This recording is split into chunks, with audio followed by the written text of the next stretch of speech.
बिस्मिल्लाहिर्रहमानिर्रहीम। अस्सलाम वालेकुम वरहमतुल्लाहि वबरकातुहू। रमज़ान से पहले हमें कौन कौन से काम जो है वो करने चाहिए। रमज़ान अचानक नहीं आता, बल्कि तैयारी वालों के लिए आता है। और जो रमज़ान से पहले खुद को बदल ले, रमज़ान उसे बदल देता है।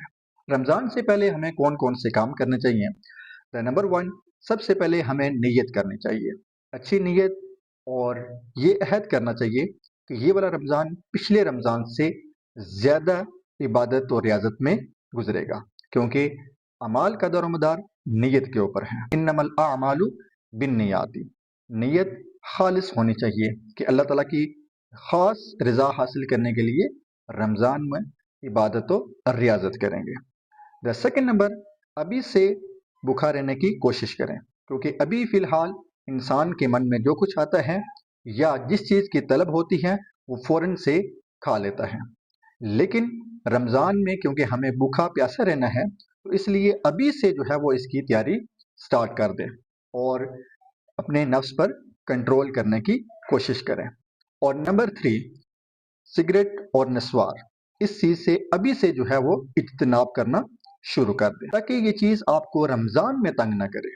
रमज़ान की स्टार्टिंग में तो इंसान कंट्रोल कर लेता है, लेकिन जो जो दिन गुजरते हैं, तो क्योंकि इसकी आदत ही होती है, तो उस चीज़ पर इंसान कंट्रोल नहीं कर सकता।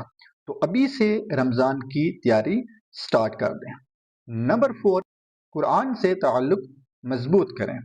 रोज़ जितना आपके लिए आसान है उतना आप कुरान की तिलावत करें, और रोज़ाना कुरान पढ़ने की आदत डालें, और अपनी तजवीद दुरुस्त करने की कोशिश करें। और ये प्लान बनाएं कि इस रमज़ान मुबारक में कितना कुरान पढ़ेंगे या कितने कुरान ख़त्म करेंगे। तफसीर के साथ पढ़कर उसके मीनिंग समझने की कोशिश करें। नमाज की पाबंदी करें। नमाज तो वैसे भी जो है वो हमें पाबंदी करनी चाहिए, लेकिन रमज़ान में पहुँच जाना नमाज बाजमात पढ़ने के लिए